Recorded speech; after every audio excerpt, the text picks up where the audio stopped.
ನಮಸ್ಕಾರ ಮಕ್ಕಳೇ. ಇವತ್ತಿನ ದಿನ ನಾವು ಬ್ಯಾಕ್ಟೀರಿಯಾದ ಚಿತ್ರ ಮತ್ತು ಅದಕ್ಕೆ ಸಂಬಂಧಪಟ್ಟಂತಹ ಕೆಲವೊಂದಿಷ್ಟು ಕಣದಂಗಗಳ ಬಗ್ಗೆ ಇವತ್ತಿನ ಅವಧಿಯಲ್ಲಿ ನೋಡಿಕೊಳ್ಳೋಣ. ಇಲ್ಲಿ ಕಾಣ್ತಕ್ಕಂಥ ಒಂದು ಬ್ಯಾಕ್ಟೀರಿಯಾ ಚಿತ್ರ ನೋಡಿ, ಕೋಶ ಭಿತ್ತಿ, ಕೋಶ ಪೊರೆ, ರೈಬೋಸೋಮ್ಗಳು ಮತ್ತು ನ್ಯೂಕ್ಲಿಯಾಯ್ಡ್ಗಳನ್ನು ಕಾಣ್ತಾ ಇದ್ದೀವಿ. ಇದು ಒಂದು ಏಕಕೋಶೀಯ ಜೀವಿ. ಇಲ್ಲಿ ಬಂದಾಗ ಮೊದಲನೇದು ಕೋಶ ದ್ರವ್ಯ ಅಂತಕ್ಕಂಥದ್ದು ನೋಡೋಣ.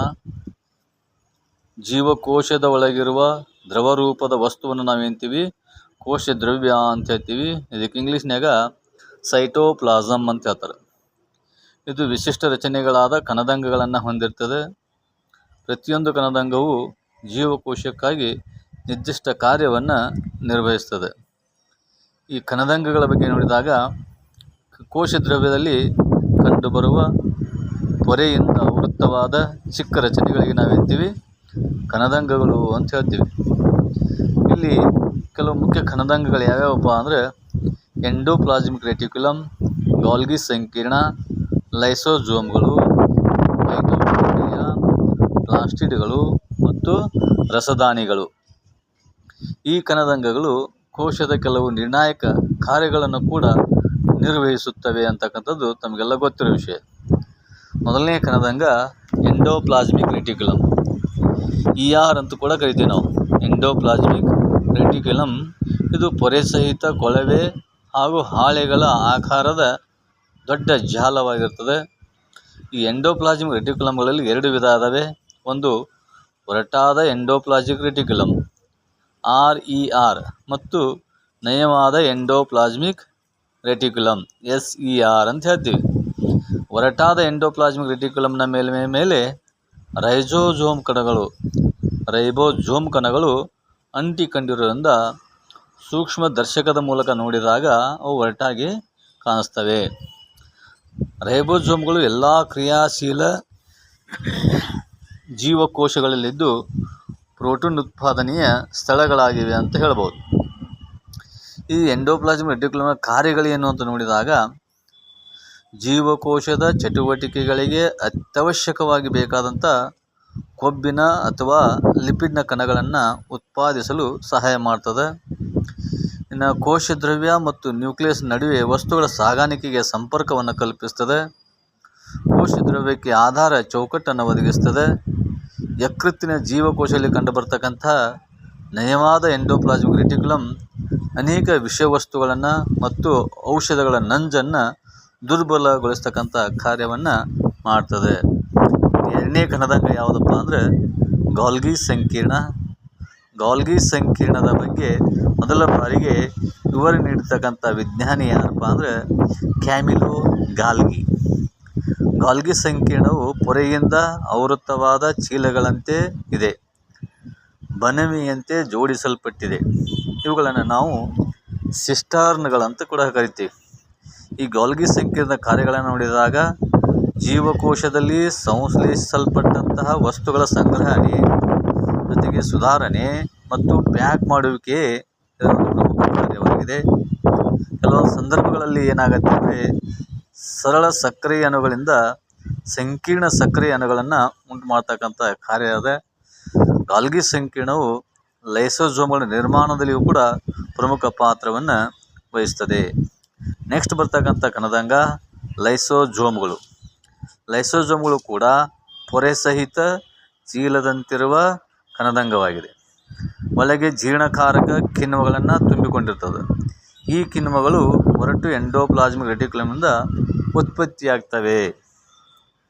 ಇವುಗಳ ಕಾರ್ಯಗಳನ್ನು ನೋಡಿದಾಗ ಲೈಸೋಸೋಮ್ಗಳು ಜೀವಕೋಶದ ತ್ಯಾಜ್ಯ ವಿಲೇವಾರಿ ಮಾಡುವ ಒಂದು ವಿಧದ ವ್ಯವಸ್ಥೆ ಅಂತ ಹೇಳ್ಬೋದು. ಲೈಸೋಸೋಮ್ಗಳು ಜೀವಕೋಶದಲ್ಲಿರಬಹುದಾದ ಪರಕೀಯ ವಸ್ತುಗಳನ್ನು ಮತ್ತು ಸವೆದ ಕಣದಂಗಗಳನ್ನು ಜೀರ್ಣಿಸಿ ಜೀವಕೋಶವನ್ನು ಸ್ವಚ್ಛವಾಗಿರ್ತಕ್ಕಂಥ ಕೆಲಸವನ್ನು ಮಾಡ್ತದೆ. ಜೀವಕೋಶವು ತೀವ್ರವಾಗಿ ಹಾನಿಗೊಳಗಾದ ಸಂದರ್ಭದಲ್ಲಿ ಲೈಸೋಸೋಮ್ಗಳು ಏನಾಗ್ತವೆ ಒಡೆದು ಹೋಗಿ ಇರಲಿರುವ ಕಿಣ್ವಗಳು ತಮ್ಮದೇ ಆದಂಥ ಒಂದು ಕೋಶವನ್ನು ಜೀರ್ಣಿಸ್ತವೆ. ಆದ್ದರಿಂದ ಇವುಗಳನ್ನು ನಾವೇಂತೀವಪ್ಪ ಅಂದರೆ ಲೈಸೋಸೋಮ್ಗಳನ್ನು ಜೀವಕೋಶದ ಆತ್ಮಹತ್ಯಾ ಚೀಲ ಅಥವಾ ಸಂಚಿ ಅಂತ ಕರಿತೀವಿ. ನೆಕ್ಸ್ಟ್ ಬರ್ತಕ್ಕಂಥ ಪ್ರಮುಖವಾದ ಕಣದಂಗ ಮೈಟೋಕಾಂಡ್ರಿಯಾ. ಮೈಟೋಕಾಂಡ್ರಿಯಾವು ಜೋಡಿ ಪೊರೆಯಿಂದ ಆವೃತವಾಗಿರುತ್ತದೆ. ಹೊರಗಿನ ಪೊರೆಯು ಅನೇಕ ಸೂಕ್ಷ್ಮ ರಂಧ್ರಗಳನ್ನು ಹೊಂದಿರುತ್ತೆ. ಹಾಗೆ ಒಳಗಿನ ಪೊರೆಯಲ್ಲಿ ಆಳವಾದ ಮಡಿಕೆಗಳಿರ್ತವೆ. ಈ ಮಡಿಕೆಗಳಿಗೆ ರಾಸಾಯನಿಕ ಕ್ರಿಯೆಗೆ ವಿಶಾಲವಾದ ಮೇಲ್ಮೈ ಪ್ರದೇಶವನ್ನು ಒದಗಿಸಿದಂಥ ಕೆಲಸ ಮಾಡ್ತವೆ. ಮೈಟೋಕಾಂಡ್ರಿಯಾಗಳು ತನ್ನದೇ ಆದಂಥ DNA ಆಗಿರ್ಬೋದು ಮತ್ತು ರೈಬೋಸೋಮ್ಗಳನ್ನಾಗಿರು ಹೊಂದಿರುತ್ತವೆ.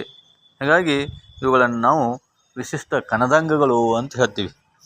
ಈ ಮೈಟೋಕಾಂಡ್ರಿಯಾದ ಕಣದಂಗದ ಕಾರ್ಯಗಳನ್ನು ನೋಡಿದಾಗ ಮೈಟೋಕಾಂಡ್ರಿಯಾವನ್ನು ನಾವು ಜೀವಕೋಶದ ಶಕ್ತಿ ಕೇಂದ್ರ ಅಂತ ಹೇಳ್ತೀವಿ.